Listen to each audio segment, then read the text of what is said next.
Start करते हैं बच्चों को। बेटा देखो, बॉन्डिंग का मतलब आप समझो, ऐसे समझो जैसे हम लोगों की हमारे पेरेंट्स से बोलो, हम लोगों की हमारे पेरेंट्स से बॉन्डिंग है कि नहीं है? ऐसा अट्रैक्शन होगा ना जो हमें हमारे पेरेंट्स से क्या कर रखा है, बंधे हुए रख रहा है, होल्ड किए हुए रख रहा है, हमें एक साथ रख रहा है। आपकी आपके अपने फ्रेंड से बॉन्डिंग है, बोलो बॉन्डिंग होती है, बोलो।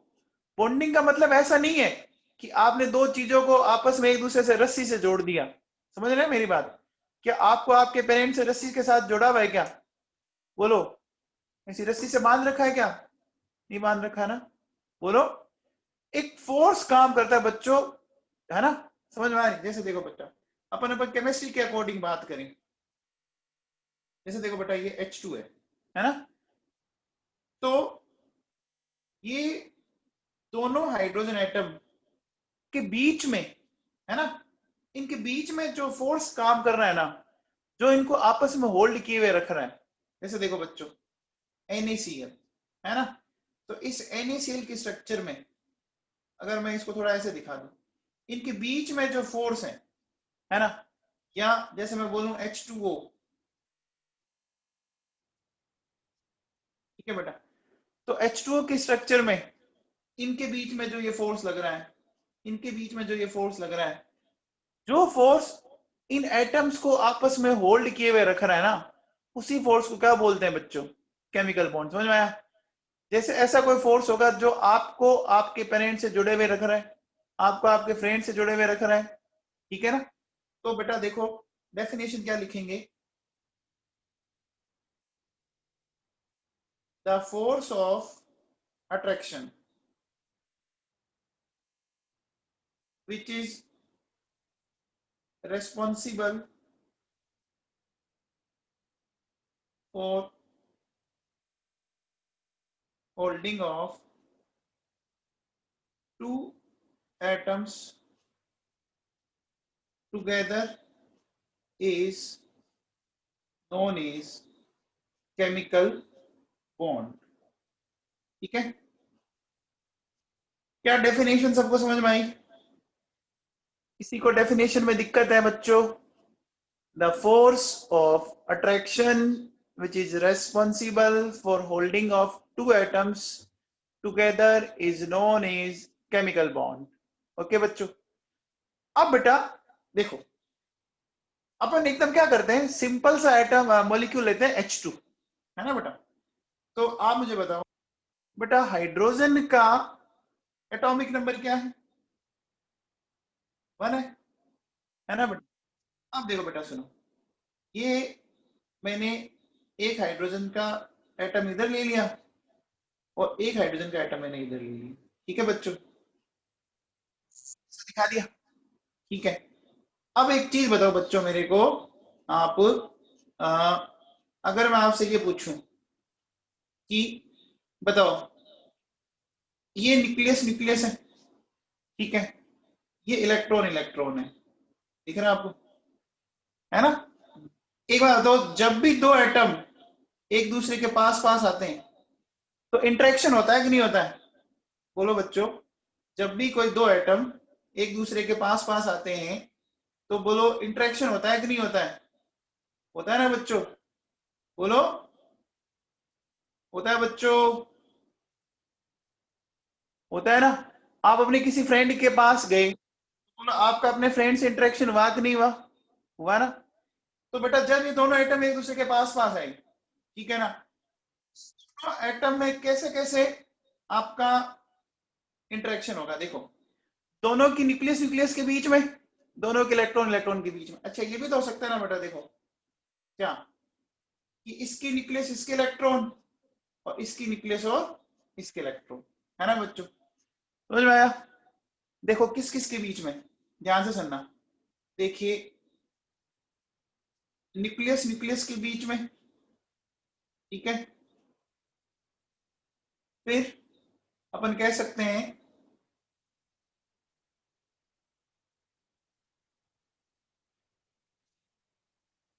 इलेक्ट्रॉन इलेक्ट्रॉन के बीच में, और न्यूक्लियस इलेक्ट्रॉन के बीच में। ये समझ में आया?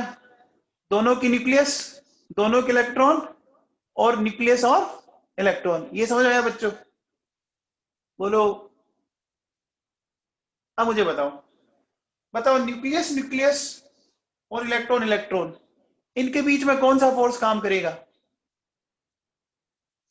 बेटा सिमिलर के बीच में हमेशा कौन सा फोर्स काम करता है? रिपल्शन फोर्स, है ना बच्चों? तो इनके बीच में काम करेगा रिपल्शन फोर्स, और अपोजिट के बीच में अट्रैक्शन फोर्स।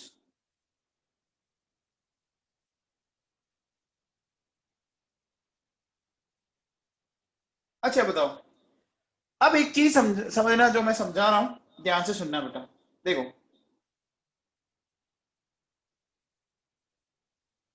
अट्रैक्शन फोर्स है ना बेटा, ये आपका लॉन्ग डिस्टेंस वाला फोर्स है, ठीक है ना? और रिपल्शन फोर्स है ना, ये शॉर्ट डिस्टेंस वाला फोर्स है। अब ये लाइन कैसे लिखी मैंने, सुनी। एक बार बताओ, मान लीजिए आपका कोई ऐसा बंदा है जिससे आपकी बनती नहीं है उससे, ठीक है? आप कहीं खड़े और वो बंदा भी वहां पे आके खड़ा हो गया, और आपसे लगभग लगभग मान लीजिए 2 मीटर दूर खड़ा है, तो क्या आपके बीच में कोई रिपल्शन हो रहा है? वो भी खड़ा, आप भी खड़े, नहीं हो रहा। लेकिन मान लीजिए वो बंदा एकदम आपके ऊपर आके चढ़ने लग गया। कई बार कहते ना, यार तू मेरे सर पे मत चढ़। बोलो, आप धक्का कब दोगे किसी को? बोलो बच्चों, जब वो आपके सर पे चढ़ने लग जाए। अरे कई बार अपन घर पे बदमाशी करते हैं ना बच्चे, तो पेरेंट्स चप्पल की कब मारते हैं? जब अपन सर पे चढ़ जाते कई बार।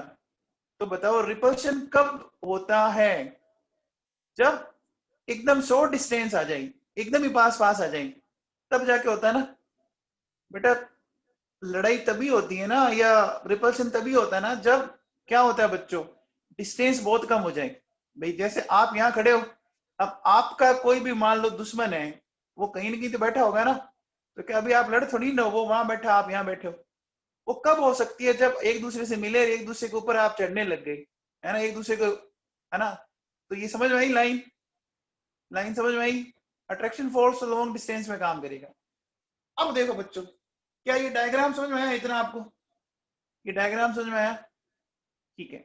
अब देखो बच्चों, एक बात बताओ कि जैसे मैं आपसे एक बात बोलूं, देखिए, अगर मान लो मैं कहता हूं, देखिए, कि जो एनर्जी होती है ना, ठीक है,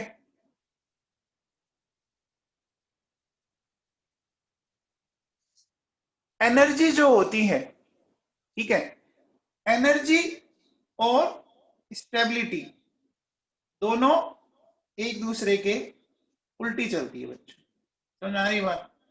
एनर्जी और स्टेबिलिटी दोनों एक दूसरे के अपोजिट चलती है। क्या ये बात सही है? आप एक काम करो, देखो, आप सिंपल से एक कंसेप्ट लें। जैसे सपोज आप अपने हाथ में एक इस तरह से एक पेंसिल या एक पेन रखो, ठीक है? बोलो, इस कंडीशन में ये पेन तब तक रहेगा ना जब तक मेरी अंगुली इसके ऊपर है। ये बात समझ में आ रही? जैसे मैं अंगुली को हटाऊंगा, बोलो ये गिर जाएगा ना? बोलो, इट विल फॉल। बोलो, ये गिरेगा ना? क्यों गिरेगा बताओ? क्यों गिरेगा बच्चों? क्योंकि इसकी एनर्जी क्या है? इसकी एनर्जी ज्यादा है। तो इस कंडीशन में इसकी स्टेबिलिटी क्या है बच्चों? कम है ना? अब बताओ, अब मैंने इसको ऐसे रखा, इस तरह से रख रहा हूं मैं। अब बोलो, ये गिरेगा क्या? अब ये गिरेगा क्या? नहीं गिरेगा ना? नहीं गिरेगा बच्चों। क्यों? क्योंकि एनर्जी कम हो गई, तो स्टेबिलिटी, बोलो, बढ़ गई। समझ में आ गई बात? अब देखो बच्चों, सुनो, तो एनर्जी समझ में आया बच्चों, स्टेबिलिटी। फिर देखिए बच्चों, मैं फिर क्या लिख रहा हूं। एनर्जी क्या होती है बच्चों? अट्रैक्शन के तो इनवर्सली प्रोपोर्शनल होती है। जितना ज्यादा अट्रैक्शन होगा, एनर्जी उतनी कम हो जाएगी। और एनर्जी रिपल्शन के क्या होती है? Directly proportional. ये 3 पॉइंट बहुत ही काम के हैं। एनर्जी जितनी ज्यादा होगी स्टेबिलिटी उतनी कम होगी, एनर्जी ज्यादा तो अट्रैक्शन कम, एनर्जी ज्यादा तो रिपल्शन ज्यादा। इन पॉइंट्स में किसी को डाउट है तो बोलो बच्चों,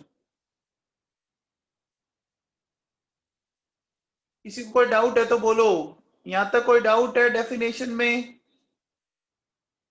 देखो बेटा, मैंने आपसे क्या बोला, अपने हाथ में आप एक सिंपल सा एक क्या करो बेटा, ये एनर्जी पोटेंशियल एनर्जी है, एक पेन रखो, ठीक है।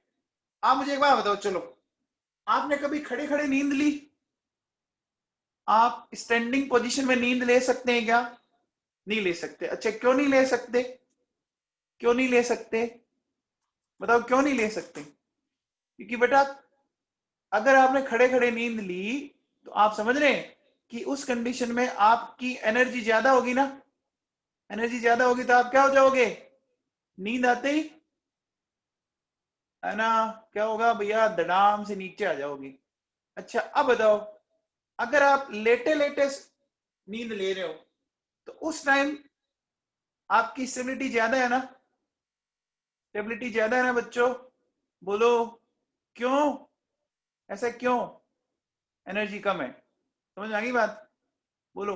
जैसे आप कभी मान लीजिए ट्रेवल कर रहे हो और आपके पड़ोस में कोई ऐसा बंदा बैठा है ना, जिसको नींद आ रही है, तो जब वो नींद आती है तो बार बार कभी इधर वाले पे कभी उधर वाले पे पड़ता है ना, आके गिरता है ना उसके ऊपर। अरे बोलो, बैठा बैठा भी गिरने लग जाता है, गिरता है ना, तो सोचो खड़ा खड़ा होगा तो बोलो क्या हो जाएगा। अब ये समझ में आया बच्चों? बोलो, ये बात समझ में आ गई क्या? चलो, तो अब देखो बच्चों, सुनो, अब आप लोगों को मैंने एक फॉर्मूला पढ़ाया था बच्चों, देखो, पोटेंशियल एनर्जी का। ये एनर्जी बेटा पोटेंशियल एनर्जी है, के Q1 Q2 divided by are. क्या ये फॉर्मूला पढ़ाया था? क्या ये फॉर्मूला पढ़ाया था? है ना। अब एक चीज बताओ बच्चों, ये जो नेगेटिव साइन है, ये नेगेटिव साइन किसको इंडिकेट करता है, याद है आपको? ये किसको इंडिकेट करता है? नेगेटिव साइन याद करो, अट्रैक्शन को इंडिकेट करता था बिटवीन न्यूक्लियस एंड इलेक्ट्रॉन। बेटा, मैंने आपको एटॉमिक सेक्शन में पढ़ाया है। तो ये नेगेटिव का मतलब क्या है? ये नेगेटिव का मतलब है attraction between nucleus and electron. बेटा याद करो, आप लोगों ने जब एटॉमिक स्ट्रक्चर में पोटेंशियल एनर्जी पढ़ी थी, एक ऐसा फॉर्मूला आया था -kZe²/r। याद करो, एटॉमिक स्ट्रक्चर के अंदर पढ़ाया था, पढ़ाया था ना बच्चों? बोलो। अब मुझे एक बात बताओ, अब एक चीज बताइए, अगर मैं ऐसा बोलूं कि आर की वैल्यू 0 है, ठीक है, सॉरी, आर की वैल्यू 0, क्या आर की वैल्यू इनफाइनाइट है, ठीक है बच्चों? आर की वैल्यू अगर इनफाइनाइट है तो पोटेंशियल एनर्जी कितनी होगी? आर की वैल्यू इनफाइनाइट है, पोटेंशियल एनर्जी 0, ठीक है। अब बताओ, अगर मैं आर को डिक्रीज करूंगा, आर को अगर मैं डिक्रीज करूंगा, है ना, तो बोलो क्या होगा? आर को अगर मैं डिक्रीज करूंगा तो क्या होगा? बेटा एक बात बताओ, इसको समझना आप ढंग से। एक काम करते हैं अपन, देखो, मैं ग्राफ बनाता हूं, उस ग्राफ को ढंग से समझना आप, इस ग्राफ को बहुत ढंग से समझना बच्चों, है ना, फिर आपके क्वेश्चन का रिप्लाई अपने आप देना आप। देखो बेटा, ये मैंने ले लिया, इधर ले ली पोटेंशियल एनर्जी, ऊपर प्लस होगा, नीचे माइनस होगा, ठीक है, और इधर मैंने ले ली डिस्टेंस ले ली, ठीक है बच्चों। मान लो यहां अपन ऐसा मान लेते कि इनफाइनाइट डिस्टेंस है, एक बार एज्यूम कर लिया मैंने, तो इनफाइनाइट डिस्टेंस में एनर्जी क्या होगी? इनफाइनाइट डिस्टेंस में एनर्जी क्या होगी बच्चों? 0 होगी। तो मान लो ये 0 है, इस कंडीशन में मैंने ऐसा बोल दिया कि ये पॉइंट है मान लीजिए, ठीक है। और मैं ऐसा करता हूं कि मैं देखो दो एटम दिखा देता हूं। मान लो इस इनफाइनाइट पोजीशन पर ये दो एटम है, ठीक है। ऐसे समझो, देखो इधर अपन एक डायग्राम बना लेते हैं, ठीक है। इनके बीच की डिस्टेंस अभी इनफाइनाइट है, ठीक है। अब बच्चों बताओ, अब जब ये दोनों एटम एक दूसरे की तरफ आएंगे, है ना, तो बताओ अभी इनके बीच में कौन सा फोर्स काम करेगा, अट्रैक्शन या रिपल्शन? बोलो क्या काम करेगा, अट्रैक्शन या रिपल्शन? अरे कीर्ति शर्मा, रिपल्शन तो तब काम करेगा ना जब डिस्टेंस बहुत कम हो जाए। तभी इतना ढंग से समझाया था कि रिपल्शन फोर्स बहुत ही शॉर्ट डिस्टेंस का है, जब एक दूसरे के ऊपर माथे चढ़ जाए। अभी क्या माथे चढ़ गए क्या ये एक दूसरे के? अरे सर पे चढ़ गए क्या एक दूसरे के? बोलो। तो फिर कौन सा फोर्स काम करेगा, कौन सा फोर्स काम करेगा, कौन सा फोर्स काम करेगा बेटा, अट्रैक्शन फोर्स। अब मुझे बताओ, जब अट्रैक्शन फोर्स काम करेगा तो एनर्जी क्या होगी? देखो आपके सामने लिखा हुआ है, जब अट्रैक्शन फोर्स काम करेगा तो एनर्जी डिक्रीज करेगी। अच्छा बताओ, डिक्रीज करेगी, पहले एनर्जी कितनी थी, पहले एनर्जी कितनी थी? जीरो थी। जीरो से डिक्रीज करने का मतलब, जीरो से डिक्रीज करने का मतलब नेगेटिव में जाएगा, माइनस में जाएगा। तो बोलो क्या ये मैं ऐसा कह सकता हूं कि इस पोजीशन से इस पोजीशन में आई, एनर्जी कम हुई। अब देखो अपन और आगे चलते हैं, ठीक है, और पास पास आ गए, ठीक है। अब ऐसा करते करते मान लो फाइनली इन्होंने इस तरह से एक बॉन्ड बना लिया। बॉन्ड बनता है क्या बच्चों, बॉन्ड बनता है? बोलो, ये बॉन्ड बन गया। पहले मैं यहां तक की पिक्चर समझाता हूं, फिर आगे चलूंगा। तो बच्चों एक बात बताओ, अरे हाइड्रोजन में दोनों एटम आपस में अटैच होते हैं ना, हाइड्रोजन में दोनों एटम आपस में अटैच होते हैं। तो अब मुझे एक बात बताइए कि इनकी एनर्जी डिक्रीज करे, डिक्रीज करते करते देखो बेटा मैं क्या करता हूं, इसको इस तरह से देखो नीचे की तरफ लाया। ये लाइन नीचे क्यों लाया समझ में आया क्या, ये लाइन नीचे क्यों लाया समझ में आई क्या? बोलो बच्चों। कीर्ति शर्मा बेटा समझ में आया आपको, कीर्ति शर्मा, कीर्ति समझ में आया बेटा? हाँ जी। देखो इनफाइनाइट पे जीरो थी, जैसे जैसे आप पास में आओगे डिक्रीज करेगा। अब देखो बेटा इस पोजीशन पर मैंने क्या बोला, इस पोजीशन पर ये दोनों एटम मान लीजिए इस तरह से बॉन्ड बना लिया, बना लिया, ठीक है। हाँ जी देवाशीष क्या बात है, बॉन्ड बन गया। अब देखो, अब बेटा एक बात बताओ, मान लीजिए ये दोनों एटम इस तरह से कनेक्ट हो गए, है ना, ये दोनों कनेक्ट हो गए। एक काम करता हूं, मैं इनकी सिर्फ न्यूक्लियस दिखाता हूं, ये सिर्फ न्यूक्लियस दिखा रहा हूं अभी। तो बेटा इनके न्यूक्लियस के बीच की जो डिस्टेंस है ना, इसको क्या बोलते हैं, इसको बोलते हैं बॉन्ड लेंथ, बॉन्ड की लेंथ, है ना बच्चों, बॉन्ड की लेंथ। तो अब देखो बच्चों सुनो, अगर मैं बात करूं bond length of H H, ये होती है बच्चों 1.04 एंगस्ट्रॉम, ठीक है। अब कोई कोशिश ये करे कि नहीं मैं तो 1.04 एंगस्ट्रॉम से और कम करना चाहूंगा, इसका मतलब बेटा आप इसको क्या करना चाह रहे हो, और इनको पास पास ला रहे हो। बेटा और पास पास लाती बोलो क्या पंगा होगा बताओ, दोनों की न्यूक्लियस बहुत ज्यादा पास पास आ जाएगी। तो अब इनके बीच में क्या होने लग जाएगा, अब क्या होने लग जाएगा, रिपल्शन। अब देखो, अब वो बात आ गई कि भैया ये सर पे चढ़ने लग गई। बेटा अब जब रिपल्शन होने लगेगा तो अब क्या होगी, अब एनर्जी क्या होगी, रिपल्शन से एनर्जी क्या होगी, इंक्रीज करेगी। तो ये ग्राफ अब किधर जाएगा, अब नीचे जाएगा या ऊपर जाएगा? ऊपर जाएगा, it will move upward side. तो देखो बच्चों, ये ग्राफ अब यहां से ऐसे ऊपर की तरफ गया है, ठीक है ना? ये ग्राफ इस तरह से क्या हो गया, ऐसे ऊपर की तरफ जा रहा है। ये समझ में आ गया? बोलो बच्चों, ये ग्राफ ऊपर क्यों गया, समझ में आया क्या? अरे किसी को डाउट है बेटा? देखो, अगर आप इसके बाद भी एक दूसरे के पास लाओगे तो यहाँ पर ये बोलेंगे कि भैया ये एक दूसरे के सर पे चढ़ने लगी, और डिस्टेंस कम हुई, डिस्टेंस कम होते ही क्या हो गया, डिस्टेंस कम होते ही फोर्स ऑफ रिपल्शन बढ़ने लग जाएगा। ठीक है बच्चों? अब देखो बेटा, एक बात बताओ, जब तक एनर्जी डिक्रीज कर रही थी यहां से यहां तक, देखिए,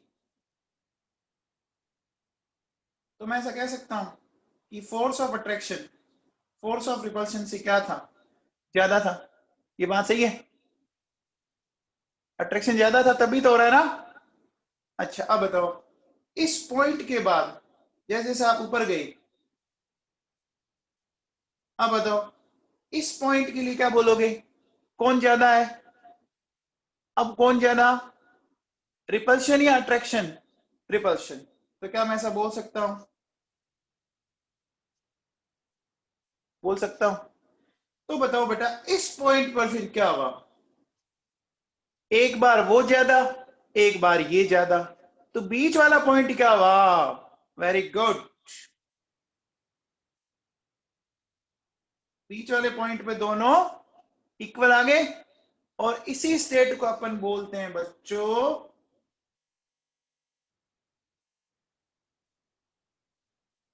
इक्विलिब्रियम स्टेट। बोलो ये बात समझ में आई? बोलो ये ग्राफ समझ में आया बेटा? ग्राफ से क्वेश्चन बनता है। ग्राफ में किसी को डाउट है क्या?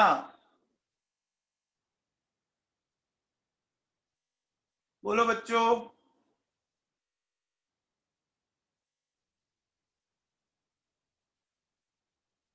एक चीज बताओ, सबसे पहले बताओ, सबसे पहले दोनों पार्टिकल कहां पे थे, देखिए, ये पहला केस देखो आप। सबसे पहले दोनों पार्टिकल एक दूसरे से कौन सी डिस्टेंस पे थे? इनफाइनाइट। इनफाइनाइट पे एनर्जी क्या होती है? इनफाइनाइट पे एनर्जी क्या होती है? जीरो होती है। अब बताओ, जब ये पार्टिकल दोनों पास पास आएंगे, है ना, तो बताओ, अब जब ये पास पास आ रहे हैं, अभी तो डिस्टेंस बहुत है ना, तो बताओ, डिस्टेंस जब ज्यादा होती है तो एनर्जी क्या होती है, क्या सॉरी, अभी क्या होगी, डिस्टेंस ज्यादा होगी तो कौन सा फोर्स काम करेगा, अट्रैक्शन या रिपल्शन? अट्रैक्शन ही करेगा।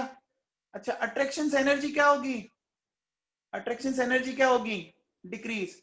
तो पहले कितनी थी, पहले कितनी थी, जीरो। जीरो से डिक्रीज करने का मतलब नेगेटिव है। तो देखो बच्चों, मैंने ग्राफ कहां लिया है, जीरो से नीचे लिया है ना। क्या रंगा जी समझ में आया आपको इतना? रंगा जी समझ में आएगा इतना? अब बताओ, अब ये इनके बीच की डिस्टेंस कम करते करते करते मान लीजिए मैं इस स्टेज में आ गया, दोनों के बीच में बॉन्ड बन गया, बन गया। अब बताओ, बॉन्ड बन गया इसका मतलब तो अभी तक इनके बीच में क्या है, बॉन्ड बन गया, इसका मतलब अट्रैक्शन है अभी तक तो। बोलो। लेकिन अब अगर मान लो मैं इससे भी और डिस्टेंस कम करता हूं, बट अब तो क्या बात हो गई, सर पे चढ़ने वाली बात हो गई ना। अब कौन सा फोर्स काम करेगा, रिपल्शन। और रिपल्शन काम करते ही बोलो एनर्जी क्या हो जाएगी, इंक्रीज। तो देखो बच्चों, यहाँ क्या लिखा है, देखो, F R greater than F A लिखा है, F repulsion greater than F A, और इधर लिखा था F attraction greater than F R. तो बीच वाली कंडीशन में दोनों क्या हो जाएंगे, बीच वाली कंडीशन में दोनों दोनों क्या हो जाएंगे बच्चों, इक्वल हो जाएंगे। अब तो समझ में आया रंगा जी? रंगा जी अभी भी समझ में नहीं आया क्या?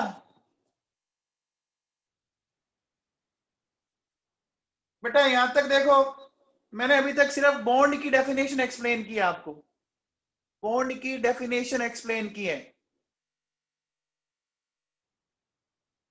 तो ये सीना बेटा डिस्कस करेंगे अपन। तो यहां तक कोई डाउट? तो बेटा ऐसा कह सकते हैं, देखो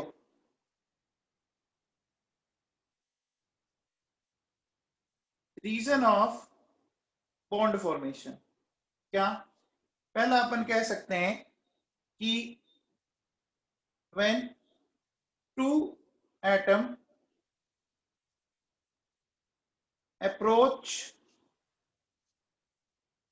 टू ईच अदर, है ना, then potential energy of system decreases, so force of attraction increases, resulting in the increase in stability। ये बात समझ में आई? बोलो ये लाइन समझ में आई? भी कोई चीज बन क्यों रही है, तभी बन रही होगी ना जब वो स्टेबल है। अरे तभी बन रही होगी ना जब स्टेबल है। क्या ये बॉन्ड का रीजन यहां तक समझ में आ गया?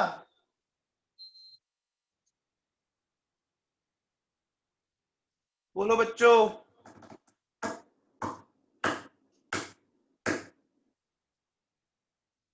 चलो अब सेकंड देखते हैं बेटा। आप मुझे बताओ नेचर में ऐसे कौन से एलिमेंट है जो एटॉमिक फॉर्म में मिलते हैं? नेचर में ऐसे कौन से एलिमेंट है जो स्टेबल एटॉमिक फॉर्म में मिलते हैं? Very good. नोबल गैसेस या इनर्ट गैसेस, है ना। देखो बच्चों, अपन कह सकते हैं कि जो आपकी नोबल गैसेस है ना, तो नोबल गैसेस का मतलब helium, neon, organ, krypton, xenon and radon, ये बच्चों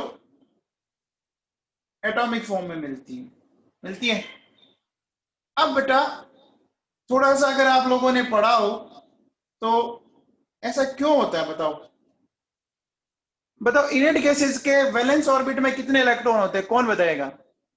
इनर्ट गैसेस के वैलेंस ऑर्बिट में कितने इलेक्ट्रॉन होते हैं? है ना, ऑक्टेट कंप्लीट होता है, पढ़ा है ऐसा आप लोगों ने? तो देखो बच्चों सुनो, इनके 8 इलेक्ट्रॉन इन वैलेंस ऑर्बिट, यानी अपन कह सकते हैं कंप्लीट ऑक्टेट। क्या ये बात समझ में आई? बोलो। अच्छा हीलियम में 8 नहीं होते, हीलियम में कितने होते हैं? हीलियम में कितने होते हैं? 2। तो इसको अपन बोल सकते हैं, 2 को बोलते हैं अपन ड्यूप्लेट। क्या बोलते हैं बच्चों? ड्यूप्लेट बोलते हैं, है ना। अब मुझे एक चीज बताओ, एक चीज बताओ, अगर ये इसी फॉर्म में मिल रहे हैं इसका मतलब इनका कॉन्फ़िगरेशन कैसा है? अगर ये इस फॉर्म में मिल रहे हैं इसका मतलब इनका कॉन्फ़िगरेशन स्टेबल है या अनस्टेबल है? स्टेबल हुआ ना तभी मिल रहे हैं ना बच्चों। इसका मतलब अपन कह सकते हैं कि कंप्लीट ऑक्टेट का मतलब अपन ऐसा बोल सकते हैं कि स्टेबल कॉन्फ़िगरेशन हुआ। फिर तो क्या मैं ऐसा लिख सकता हूं, स्टेबल कॉन्फ़िगरेशन? बोलो, स्टेबल कॉन्फ़िगरेशन लिख सकता हूं। अब मुझे बताओ, अब बताओ हर कोई एलिमेंट क्या चाहेगा? चलो आप एक बताओ, अपन अभी सब इतने लोग बैठे अभी यहाँ माथा फोड़ी कर रहे हैं, इसलिए कर रहे हैं बताओ? हम किस लिए कर रहे हैं? लाइफ में स्टेबिलिटी चाहने के लिए कर रहे हैं ना बच्चों, टू बी स्टेबल। आप स्टेबल बनना चाह रहे हो ना? बोलो, इसीलिए तो हम कर रहे हैं ना, है ना।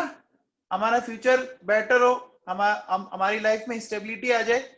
तो अब मुझे बताओ, हम ऐसा कह सकते हैं कि नोबल गैसेस जो है उनका स्टेबल कॉन्फ़िगरेशन है, मतलब वो लाइफ में ऑलरेडी सेटल्ड है।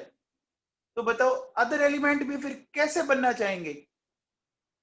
और आप भी तो डॉक्टर या इंजीनियर किसी को देख के बन रहे हो ना।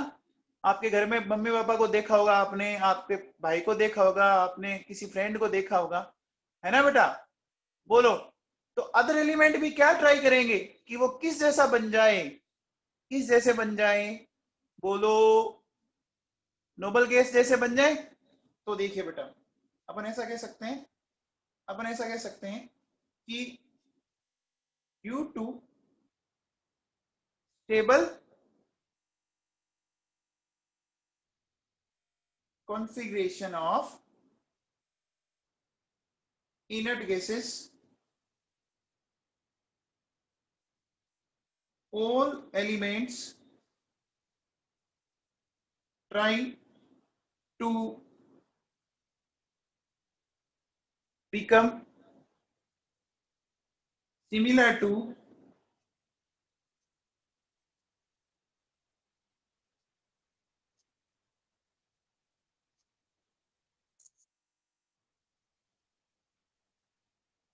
nearest inert gas। ये लाइन समझ में आई? Due to stable configuration of inert gases, all elements try to become to nearest inert gas, या वो अपन ऐसा बोले कि भैया वो जो नियरेस्ट इनर्ट गैस बनना चाह रहे हैं। बोले ये लाइन समझ में आई? क्या इस लाइन में कोई डाउट है आपको? अब मुझे बताओ, अब बताओ हाइड्रोजन किस जैसा बनना चाहेगा? हाइड्रोजन किस जैसा बनना चाहेगा? हाइड्रोजन के पड़ोस में नियरेस्ट इनर्ट गैस कौन सी है? हीलियम। तो देखो बच्चों सुनो, हाइड्रोजन हीलियम जैसा बनना चाहेगा। अच्छा बताओ, जैसे मैं कह सकता हूं फ्लोरीन है, ऑक्सीजन है, नाइट्रोजन है, वो किस जैसा बनना चाहेंगे? वो नियोन जैसा, है ना, नियरेस्ट इनर्ट है। अब देखो बच्चों बताओ, हाइड्रोजन में 1 इलेक्ट्रॉन है, हीलियम में 2 इलेक्ट्रॉन है। अब बात को समझना थोड़ा ढंग से, मैं जो समझा रहा हूं मुझे बताओ। देखो बेटा, ये एक हाइड्रोजन है, इसके पास 1 इलेक्ट्रॉन, ये दूसरा हाइड्रोजन, दोनों के 1 इलेक्ट्रॉन दिखा दिए। अब देखो बच्चों क्या होगा कि अगर मान लीजिए ये इस तरह का हो जाए कि इन दोनों के बीच में ये इलेक्ट्रॉन का क्या हो गया? बोलो, शेयरिंग होगी। बोलो, इन्होंने शेयरिंग करके बॉन्ड बना लिया। तो इसको देखो बेटा, क्या मैं ऐसा दिखा सकता हूं? आप बताइए दोनों के सर्कल में अब कितने कितने इलेक्ट्रॉन है? बताओ, कोई सी भी हाइड्रोजन देख लो, 2 2 इलेक्ट्रॉन हो गए। क्या वो नियरेस्ट इनर्ट गैस जैसा बन चुके हैं? क्या वो नियरेस्ट इनर्ट गैस जैसा बन चुके हैं? तो बोलो ये कैसे बने बच्चों? इन्होंने क्या किया? कैसे बनेंगे? बॉन्ड के फॉर्मेशन के थ्रू। बॉन्ड का फॉर्मेशन है by the sharing of electron, वो बात अलग है। अब बताओ, अब बताओ, जैसे मैं बात करता हूं फ्लोरीन, तो फ्लोरीन और नियोन है बच्चों। देखो फ्लोरीन का कॉन्फ़िगरेशन अपन ऐसा कह सकते हैं, बोलो बच्चों, फ्लोरीन का लिख सकता हूं 2 7, नियोन का लिख सकता हूं 2 8। तो मुझे बताओ, फ्लोरीन के आउटर मोस्ट शेल में कितने इलेक्ट्रॉन है? 7 है। और नियोन के आउटर मोस्ट में कितने हैं? 8 इलेक्ट्रॉन है। तो मुझे बताओ, अगर 7 को 8 करना है तो कितने इलेक्ट्रॉन की और रिक्वायरमेंट हुई? सिर्फ 1 की हुई ना। तो देखो बच्चों कैसे करेंगे, सुनो। ये जैसे मैंने फ्लोरीन ले लिया, ये इस तरह से मैंने इलेक्ट्रॉन दिखा दिए बच्चों, दिखा दिए, इधर ये दिखा दिया, दिखा दिया। अब बताओ इनको कितने इलेक्ट्रॉन की शेयरिंग करने की जरूरत है? दोनों को 1 की जरूरत है ना। तो देखो बच्चों, इन्होंने क्या किया,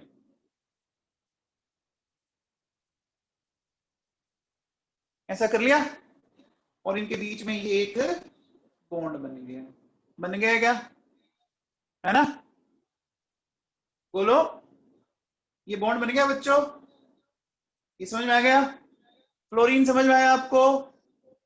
बोलो बच्चों। अब देखो सुनो, अब बताओ अगर मैं बात करूं ऑक्सीजन की, ऑक्सीजन का एटॉमिक नंबर 8 होता है और नियोन का 10 होता है, ठीक है। तो ऑक्सीजन में 2 और 6 और नियोन में 2 और 8। बताओ अब कितने इलेक्ट्रॉन की? 2 की। तो बच्चों देखो, इसमें ये ऑक्सीजन लिया मैंने, इधर ऑक्सीजन लिया, ठीक है। ये देखिए 2 तो 4, ये दिखा दिए इस तरह से, इसे दिखा सकते हैं। अब देखो इन्होंने क्या किया, इन्होंने शेयरिंग की 2 2 इलेक्ट्रॉन की। बोलो 2 2 इलेक्ट्रॉन की शेयरिंग करेंगे। देखो जो बीच में ये जो कॉमन एरिया है ना, इस कॉमन एरिया में कितने इलेक्ट्रॉन है? कॉमन एरिया में कितने इलेक्ट्रॉन है? 4 है। और उससे पहले बताओ कॉमन एरिया में कितने इलेक्ट्रॉन थे? 2 थे।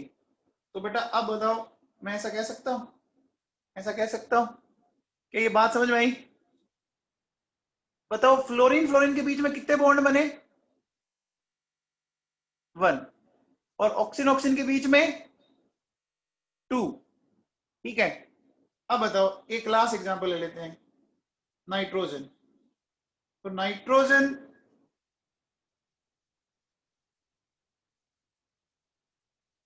अब बताओ नाइट्रोजन नाइट्रोजन के बीच में कितने बॉन्ड बनेंगे? 3 बनेंगे। Very good. क्या मैं सीधा बना दूंगा बेटा?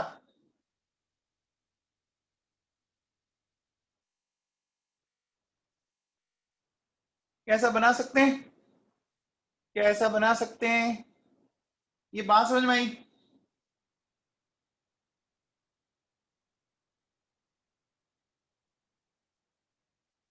यहां तक कोई डाउट है क्या? अब बेटा एक बात बताओ, देखो जब बॉन्ड बन गया तो आप मुझे बताओ, देखो मैं फ्लोरीन वाले को कैसा लिख देता हूं,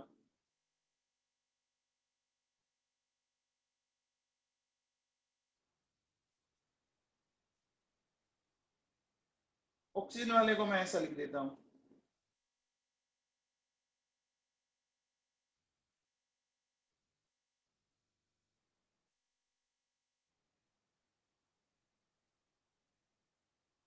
पहले ये डॉट समझ में आए सबको? अरे समझ में आई क्या? अब भैया देखो, जो इलेक्ट्रॉन बीच में आ गए, है ना जी, जो इलेक्ट्रॉन बॉन्ड बनाने में काम आ गए, उनको तो बोलते हैं बॉन्ड पेयर। यानी देखो ये जो फ्लोरीन है ना, इसमें अपन इसको बोलेंगे, ये तो है बॉन्ड पेयर। क्या बोलते हैं इसको? तो बोल रहे हैं बच्चों बॉन्ड पेयर। नाम समझ आया बॉन्ड पेयर? बोलो बॉन्ड पेयर, नाम समझ में आया? अरे पेयर में कितने इलेक्ट्रॉन होते हैं? 2। एक पेयर में कितने इलेक्ट्रॉन होते हैं? 2। और बॉन्ड बनाने में काम आ रहा है। तो मुझे बताओ ऑक्सीजन में कितने बॉन्ड पेयर है? ऑक्सीजन में कितने बॉन्ड पेयर है? 2। नाइट्रोजन में? नाइट्रोजन में 3। ओके। अब देखो बच्चों एक बात बताओ, ये जो इलेक्ट्रॉन पड़े हैं ना, जो इनके ऊपर ऐसे दिख रहे हैं, आपको दिख रहे हैं बिना बॉन्ड बनाए डॉट दिख रहे हैं? आप मुझे बताओ ये दिख रहा है आपको एक? क्या इन्होंने कोई बॉन्ड में पार्टिसिपेशन किया? इन्होंने बॉन्ड में पार्टिसिपेशन किया है क्या? नहीं किया। तो ऐसे ऐसे पेयर को क्या बोलते हैं? ऐसे पेयर ऑफ इलेक्ट्रॉन को क्या बोलते हैं? तो बोलते हैं बच्चों लोन पेयर। समझ में आ गया?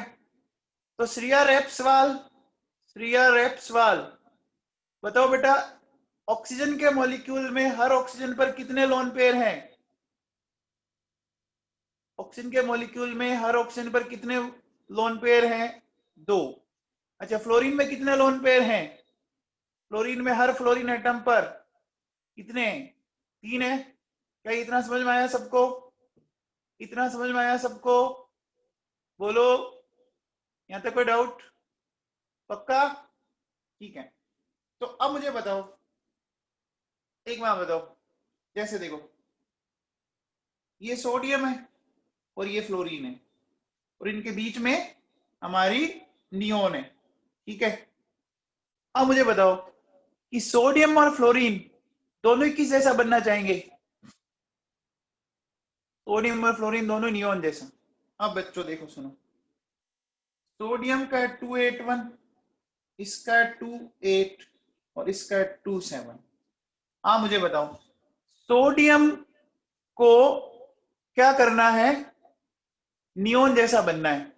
तो क्या कर दे, ये इस जैसा बनना चाहे तो एक इलेक्ट्रॉन लूज कर दे, और ये इस जैसा बनना चाहे तो क्या कर ले, एक इलेक्ट्रॉन गेन कर ले। ये बात सुन में? बोलो अलीसा, बेटा समझ में आया तेरे को? अलीसा समझ में आया? ठीक है। अब बताओ जब सोडियम ने इलेक्ट्रॉन लूज किया तो बेटा ये बन गया 28। फ्लोरीन ने इलेक्ट्रॉन गेन किया, बन गया 28। अब बताओ इन दोनों प्लस और माइनस के बीच में क्या लगेगा? प्लस और माइनस के बीच में क्या लगेगा? अट्रैक्शन। तो बेटा दोनों कंबाइंड होके क्या बना देंगे? NaF बना देंगे। बोलो। तो बेटा अब आप देखो, ये समझ में आया? Due to stable configuration of inert gases, all elements try to become similar to nearest inert gas. बोलो।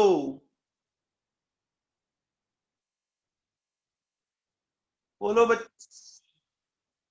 ये लाइन समझ में आई? ये लाइन समझ में आई? ठीक है। अब देखिए, नियरेस्ट इनर्ट गैस जैसा अगर बनना है, इसमें बॉन्ड क्यों बना सुयसिना? इसमें बॉन्ड क्यों बना? अरे तो बेटा बॉन्ड तो बनेगा ना, Na प्लस और F माइनस में अट्रैक्शन नहीं होगा? प्लस और माइनस में अट्रैक्शन नहीं होता क्या?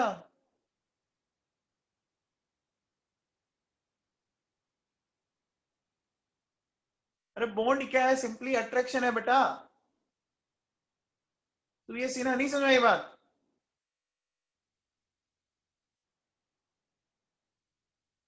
हाँ जी भैया। तो अब देखो, अपन ऐसा कह सकते हैं कि to gain nearest inert gas configuration, there is exchange or sharing of electrons. ये लाइन समझ में आ गई? To gain nearest inert gas configuration there is exchange और शेयरिंग ऑफ इलेक्ट्रॉन्स। अब मुझे बच्चों बताओ कि जैसे एक तो ये मीथेन है, एक ये अमोनिया है, एक ये वाटर है, इनके अंदर नंबर ऑफ लोन पेयर्स बताने। मीथेन, अमोनिया और वाटर के अंदर आपको क्या बताने? Number of lone pairs. बच्चों बताओ। सबसे पहले कार्बन की बात कर लेते हैं। कार्बन का एटॉमिक नंबर बताओ। कार्बन का एटॉमिक नंबर बताओ। 6। आउटर मोस्ट में कितने इलेक्ट्रॉन हुए? आउटर मोस्ट में कितने हुए? 4 हुए। बेटा देखो मैंने 4 ऐसे दिखा दिया। अब इधर हाइड्रोजन आई, इधर एक हाइड्रोजन आई, इधर एक हाइड्रोजन आई, इधर एक हाइड्रोजन आई। तो बेटा कोई इलेक्ट्रॉन बचा क्या? कोई इलेक्ट्रॉन बचा जो बिना बॉन्ड बनाए? तो बोलो इसमें लोन पेयर कितने आ गए? 0 आ गया। अच्छा अब देखो, अब बात करते हैं NH3 की। बताओ बच्चों, NH3 में नाइट्रोजन है। नाइट्रोजन के वैलेंस शेल में कितने? नाइट्रोजन के वैलेंस शेल में कितने? 5 होंगे। नाइट्रोजन के वैलेंस ऑर्बिट में 5 होंगे। अब देखो बच्चों सुनो, इधर एक हाइड्रोजन आई, बॉन्ड बनेगा, इधर एक हाइड्रोजन आई, बॉन्ड बनेगा, इधर एक हाइड्रोजन आई, बॉन्ड बनेगा। आपको कुछ दिख रहा है? एक लोन पेयर दिख रहा है, देखो बच्चों दिख रहा है? बोलो। ये बात क्लियर हुई? अब देखो बच्चों, बात करें H2O की। तो ऑक्सीजन के वैलेंस ऑर्बिट में 6 इलेक्ट्रॉन होते हैं। तो देखो बच्चों क्या करेगा, बताओ कितने लोन पेयर रह गए? 2 रह गए।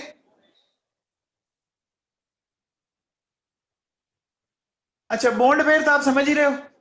बताओ वाटर में बॉन्ड पेयर कितने हैं? वाटर में बॉन्ड पेयर कितने हैं? 2। अच्छा अमोनिया में बॉन्ड पेयर बताओ। अमोनिया में 3।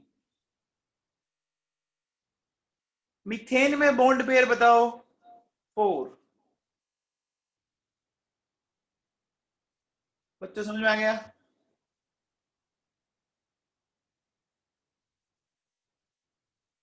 यहां तक समझ में आया? अब देखो बच्चों सुनो, अब अपन बात करते हैं। देखिए एक सिंपल सा टॉपिक लेते हैं, ऑक्टेट रूल, है ना? ये दिया था बच्चों लेविस एंड कोसेल ने। ऑक्टेट रूल मेरे हिसाब से समझ में आ गया होगा। अभी अपन सारी कुछ ऊपर बात इसी की थी। क्या ऑक्टेट रूल क्या है? Each element try to achieve nearest inert gas configuration. बोलो, है ना? क्या each and every element try to achieve nearest inert gas configuration. बोलो, समझ में आया? समझ में आया बच्चों? ये मैंने ऊपर एग्जांपल से एक्सप्लेन किया है। बोलो, सबके पास अब 8 इलेक्ट्रॉन हो रहे हैं ना? सबके पास 8 इलेक्ट्रॉन हो रहे हैं। किसी को डाउट है क्या?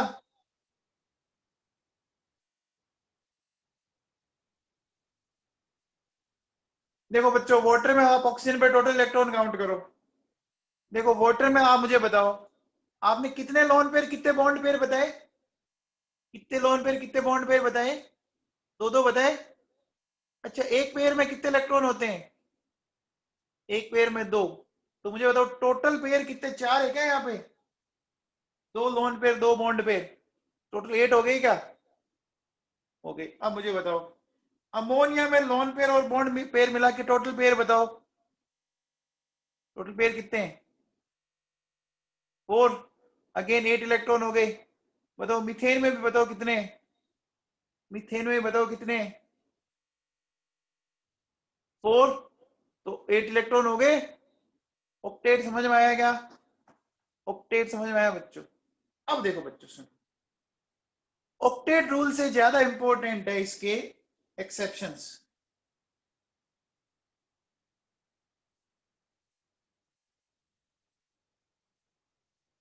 Exception of octet rule. देखो सबसे पहले देखो बच्चों, सबसे पहला मैं लेता हूं जिसको अपन हेडिंग डाल रहे हैं, ऑक्टेट एफिशिएंट कंपाउंड, है ना? या जिसको अपन बोल सकते हैं हाइपोवेलेंट कंपाउंड। ठीक है? या ऐसा बोल सकते हैं कॉन्ट्रैक्शन ऑफ ऑक्टेट। ये एक ही बात है। सबसे पहले बताओ डेफिशिएंट का मतलब क्या होता है? डेफिशिएंट का मतलब क्या होता है बच्चों? कम हो जाना, है ना? तो देखो, ये इसकी मीनिंग क्या हुआ? इसका मीनिंग देखो बड़ा सिंपल है। Even central atom has less than 8 electron in valence orbit after bond formation. समझ में आया?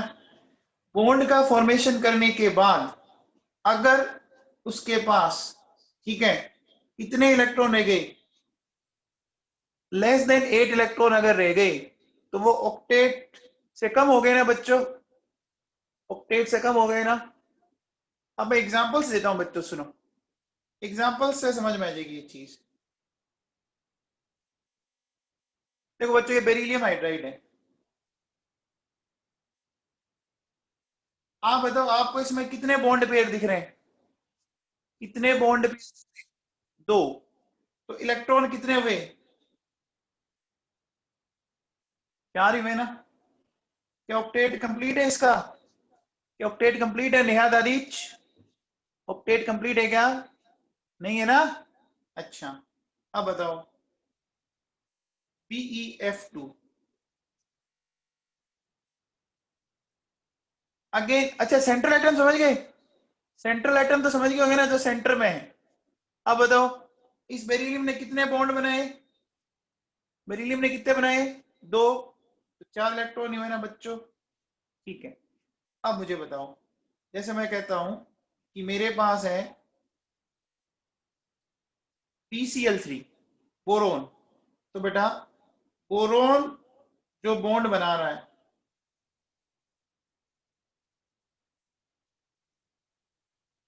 तो बोरोन ने कितने बॉन्ड बनाए? बोरोन ने कितने बॉन्ड बनाए? हाँ स्टेबल है बेटा, ये स्टेबल है, कोई दिक्कत नहीं है। तो कितने इलेक्ट्रॉन हुए? कितने इलेक्ट्रॉन हुए? 6। ये बात समझ में आई? आई बच्चों? अब मुझे बताओ, जैसे मैं कहता हूं AlCl3, अब बताओ कितने हैं? 3 बॉन्ड, तो 6 इलेक्ट्रॉन हो गए बच्चों, 6 इलेक्ट्रॉन हो गए। अच्छा एक बात बताओ, अगर मैं बोलूं FeCl3, बोलो इलेक्ट्रॉन हो गए क्या? अब मुझे बताओ, इसका मतलब ये सारे के सारे, इनमें सेंट्रल एटम पे कितने इलेक्ट्रॉन है? कितने इलेक्ट्रॉन है? लेस देन 8 इलेक्ट्रॉन है ना बच्चों? वेरी गुड लक्ष्य इसमें। इसका मतलब मैं ऐसा कह सकता हूं क्या कि बच्चों ये भूखे, बोलो अभी भी इनकी जो भूख है वो खत्म नहीं हुई, क्योंकि चाहते तो क्या है, कितने इलेक्ट्रॉन करना चाहते हैं? 8 इलेक्ट्रॉन। तो मुझे बताओ, अगर ये भूखे हैं तो ये इलेक्ट्रॉन लेना पसंद करेंगे क्या? बोलो बच्चों, इलेक्ट्रॉन लेना पसंद करेंगे ना? अगर आप भूखे हो तो आप खाना खाना पसंद करोगे ना? तो जस्ट इसी तरह इनको समझो, तो ये खाना खाना पसंद करेंगे, ये इलेक्ट्रॉन लेना पसंद करेंगे। और बच्चों जो इलेक्ट्रॉन लेते हैं ना, उनको एक नाम दिया जाता है लेविस एसिड। एक साइंटिस्ट था लेविस, उसने बोला था कि इनको अपन लेविस एसिड बोलेंगे। समझ में आ गया? लेविस एसिड आपके आगे सिलेबस में बहुत डिटेल में आएगा, अभी डेफिनेशन समझ में आई? जो भी इलेक्ट्रॉन लेना पसंद करेगा, कौन करेगा? जिनके पास डेफिशिएंसी है, बोलो, अरे बोलो, है ना? तो अपन ऐसा बोलेंगे बच्चों क्या कि ये जो है, जो भी मैंने लिखे हैं देखो, ये, अरे आकाश योगी बेटा मैं सब पढ़ाऊंगा, अभी आज मैंने स्टार्ट ही किया है। हाँ ड्यूप्लेट स्टेबल है बेटा, ड्यूप्लेट स्टेबल है, बट ड्यूप्लेट कहाँ है?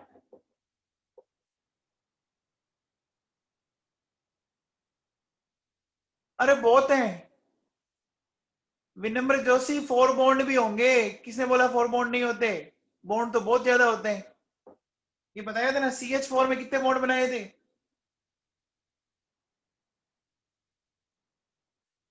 बेटा अभी पहली क्लास है, मैं धीरे धीरे आपको क्या बोला, सारी चीजें आ जाएगी, अभी मैं वही चीजें बताऊंगा जो आपको समझ में आएगी, मैं सारा एक साथ नहीं कर पाऊंगा।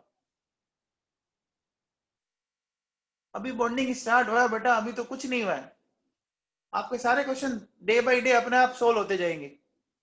तो बच्चों देखो, ये क्या है, ये सारे के सारे